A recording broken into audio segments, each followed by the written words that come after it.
Okay my dear students, आज हम wavelength के बारे में पढ़ रहे हैं, means characteristic of sound wave के बारे में पढ़ रहे हैं। तो कैरेक्टरिस्टिक ऑफ साउंड वेव में सबसे पहले पढ़ेंगे अपन वेवलेंथ के बारे में। तो वेवलेंथ होता क्या है?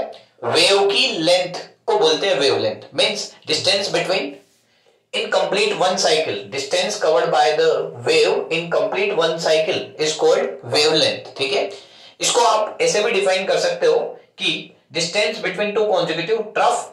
ठीक है, तो ये हमारी क्या हो जाएगी बेटा वेवलेंथ की, या डिस्टेंस बिटवीन टू हाई, ठीक है, distance between two high density and high pressure, या distance between low density and low pressure. तो ये वेवलेंथ को रिप्रेजेंट करते हैं बेटा। ठीक है, लैम्बडा साइन से। ठीक है, इसको बोलते हैं, ये जो साइन है इसको बोलते हैं लैम्बडा। ठीक है, तो वेव की लेंथ को बोलते हैं वेवलेंथ। ठीक है, तो एक जो कंप्लीट हमारा साइकिल कवर हुआ उस टाइम पे हमने कितनी लेंथ कवर की, वही हमारी क्या कहलाएगी वेवलेंथ। इसकी जो ऐसा यूनिट है, ठीक है, वो क्या होती है मीटर। मीन्स इसको जब मेजर किया जाता है वो मीटर में किया जाता है। मीन्स वन साइकिल कंप्लीट करने में जो लेंथ कवर हुई वही हमारी क्या कहलाएगी वेवलेंथ कहलाएगी। इसको रिप्रेजेंट किया जाता है लैम्बडा से, ऐसा यूनिट होती है मीटर। ठीक है, और इसकी जो डेफिनेशन है ये इस तरीके से दोगे कि वन साइकिल को कंप्लीट करने में जो हमने लेंथ कवर की, या वन साइकिल कंप्लीट होने में जो हमारी लेंथ कवर हुई वही हमारी क्या कहलाएगी वेवलेंथ कहलाएगी। ठीक है, इसके बाद वेवलेंथ के बाद हमारी सेकंड मोस्ट इंपोर्टेंट टर्म है, ठीक है, वो है एम्पलीट्यूड। ठीक है, तो ये जो हमारी साउंड वेव होती है बेटा, इसकी मेन पोजीशन से जो मैक्सिमम डिस्प्लेसमेंट होता है, मेन पोजीशन से जो मैक्सिमम डिस्प्लेसमेंट होता है वो उसका कहलाता है बेटा एम्पलीट्यूड। ठीक है, जो मेन पोजीशन से मैक्सिमम डिस्प्लेसमेंट। सपोज करो मैं एक और वेव बना रहा हूं, ठीक है, तो यहां पर मैंने एक वेव इस तरीके से बनाई है। ठीक है, अब यहां पर ध्यान से देख पा रहे होंगे आप कि इसकी मेन पोजीशन से जो डिस्टेंस है वो कम है, इसकी मेन पोजीशन से जो डिस्टेंस है वो क्या है ज्यादा है। तो मेन पोजीशन से जो मैक्सिमम डिस्प्लेसमेंट, ठीक है, स्ट्रेट पाथ में डिस्टेंस और डिस्प्लेसमेंट दोनों सेम होते हैं, तो हम ये बोल रहे हैं कि मेन पोजीशन से जो मैक्सिमम डिस्प्लेसमेंट है, ठीक है, वही उसका क्या कहलाता है बेटा एम्पलीट्यूड कहलाता है। तो यहाँ पर जो एम्पलीट्यूड है वो सेकंड जो नीचे जो वेव दी है इसका एम्पलीट्यूड ज्यादा है, जबकि ऊपर वाली वेव का एम्पलीट्यूड क्या है कम है। ठीक है, तो ये हमारी हुई वेवलेंथ, ये हमारी होगा एम्पलीट्यूड। ठीक है, इसको भी जो मेजर किया जाता है वो मीटर में ही किया जाता है। ऐसा यूनिट जो होती है एम्पलीट्यूड की वो भी क्या होती है मीटर ही होती है। ठीक है, तो हमने पढ़ा अभी दो कैरेक्टरिस्टिक के बारे में। सबसे पहले वेवलेंथ के बारे में, वेव ने जो लेंथ कवर करी वो वेवलेंथ, ठीक है, वन साइकिल के अंदर।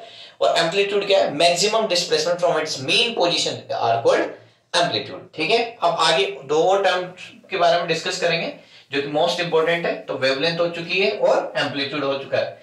अब हम बात कर रहे हैं किसकी? फ्रीक्वेंसी की। ठीक है, और एक और है टाइम पीरियड। तो सबसे पहले फ्रीक्वेंसी को देख लेते हैं, फिर उसके बाद टाइम पीरियड को देखेंगे। ठीक है, तो थर्ड जो है वो हमारी कैरेक्टरिस्टिक है फ्रीक्वेंसी। अब फ्रीक्वेंसी क्या होता है बेटा कि एक सेकंड के अंदर कितने हमारे साइकिल्स कवर हुए या कितने रिवॉल्यूशंस कंप्लीट हुए, वही उसकी क्या कहलाती है फ्रीक्वेंसी। सपोज करो कि ये कोई वेव है, ठीक है, और यहां से यहां तक का टाइम है 1 सेकेंड, और इस 1 सेकेंड में इसने 2 साइकिल्स, देखो यहां से यहां तक ये पूरा एक कंप्लीट 1 साइकिल कहलाता है, फिर ये सेकंड साइकिल कहलाता है। तो यहां 1 सेकेंड में जो है वो 2 साइकिल्स कवर हो रहे हैं। ठीक है, 1 सेकेंड में 2 साइकिल्स कवर हो रहे हैं। मीन्स यहां पर जो इसकी फ्रीक्वेंसी वो क्या है 2 हर्ट्ज। ठीक है, फ्रीक्वेंसी की ऐसा यूनिट हर्ट्ज होती है, उसको HZ से रिप्रेजेंट किया जाता है, HERTZ। ठीक है, ऐसा यूनिट जो होती है फ्रीक्वेंसी की वो होती है हर्ट्ज, और उसको कैसे रिप्रेजेंट किया जाता है HZ से।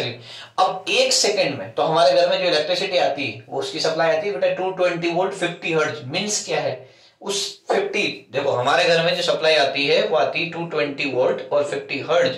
तो यहाँ पर जो HZ है ये फ्रीक्वेंसी, मतलब 1 सेकंड के अंदर कितने साइकिल्स कवर होते हैं 50 साइकिल्स कवर होते हैं। ठीक है, तो फ्रीक्वेंसी क्या है 1 सेकंड में कितने रिवॉल्यूशंस कंप्लीट हुए, वही उसकी क्या कहलाती है फ्रीक्वेंसी कहलाती है। ठीक है, और आपने ये सुना होगा कि साउंड की जो रेंज होती है, जो ऑडिएबल रेंज होती है जो कि हमें सुनाई देती है, ठीक है, वो कहां से कहां तक होती है?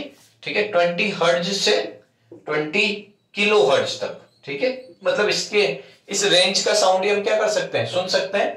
तो यहां पर 20 हर्ट्ज क्या है मतलब कोई भी जब वाइब्रेशंस होगा तो वो 1 सेकंड में मिनिमम से मिनिमम क्या होना 20 रिवॉल्यूशंस कंप्लीट करना चाहिए, तभी जाके वो क्या हो सकता है हमें सुनाई देगा, वरना वो हमें सुनाई नहीं देगा। इसके बाद नेक्स्ट टर्म के बारे में हम डिस्कस कर रहे हैं जो कि है टाइम पीरियड। ठीक है, अब टाइम पीरियड और फ्रीक्वेंसी दोनों एक दूसरे से रिलेटेड है। ठीक है, तो यहां पर हम डिस्कस कर रहे हैं टाइम पीरियड के बारे में। देखो फ्रीक्वेंसी की डेफिनेशन थी कि 1 सेकंड में कितने साइकिल कवर हो रहे हैं, यहां पर है कि 1 साइकिल को कवर करने में कितना टाइम लग रहा है। मींस यहां पर सपोज करो कि फ्रीक्वेंसी जो थी वो 2 हर्ट्ज थी, क्योंकि 1 सेकंड में 2 साइकिल कवर हो रहे हैं। यहां हम ये बोलेंगे कि 1 साइकिल को कवर करने में कितना टाइम लगा, वही उसका क्या कहलाएगा, टाइम पीरियड कहलाएगा। मींस सपोज करो कि यहां 1 सेकंड में अगर 2 साइकिल्स कवर हो रहे हैं, ठीक है, तो 1 साइकिल को कवर करने में कितना टाइम लगेगा, ठीक है, 1/2 सेकेंड। और इस 1/2 सेकेंड ये जो है वही हमारा क्या कहलाएगा, टाइम पीरियड। मतलब यहाँ टाइम पीरियड की वैल्यू क्या है, 1/2। अब मेरी बात सुनो, तो ध्यान से देख पा रहे हो आप, यहाँ फ्रीक्वेंसी और टाइम पीरियड के बीच में क्या रिलेशन है। एफ जो है वो अगर 2 आया तो टाइम पीरियड 1/2 आया, तो यहां से एक रिलेशन निकल के आता है जो कि मोस्ट इंपोर्टेंट होता है, एफ इक्वल टू 1/t। ठीक है, यहां से जो इंपोर्टेंट रिलेशन है वो क्या है, F equal to 1/t। Thank you.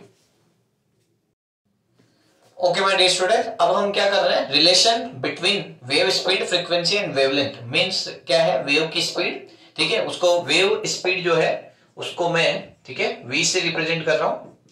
ठीक है, फ्रीक्वेंसी जो है उसको मैं f से रिप्रेजेंट कर रहा हूं, और वेवलेंथ जो है उसे मैं लैम्डा से रिप्रेजेंट कर रहा हूं। ये तीनों टर्मिनोलॉजी, इन तीनों में रिलेशन निकाल रहा हूं। तो आपने मोस्ट फेमस फॉर्मूला सुन रखा होगा, स्पीड इक्वल टू क्या होता है, डिस्टेंस अपॉन टाइम। तो यहां पर जो वेव की स्पीड है उसको कैसे रिप्रेजेंट किया, v से। ये जो डिस्टेंस है वो लैम्डा कवर हो रही है, तो यहां पर क्या रखा, लैम्डा। और टाइम पीरियड जो है वो 1 साइकिल कवर करने में सपोज करो टाइम t लग रहा है, तो हमने टाइम पीरियड को लिख लिया t। अब अभी हमने पढ़ा कि f इक्वल टू क्या होता है, 1/t। तो यहां से 1/t की जगह मैं रख रहा हूं f, तो ये 1/t जो है 1/t उसको f लैम्डा। तो यहां से एक मोस्ट इंपोर्टेंट रिलेशन निकल के आता है, v equal to f lambda. Means wave speed equal to frequency into wavelength. Most important relation है ये, wave speed equal to frequency into wavelength. Thank you.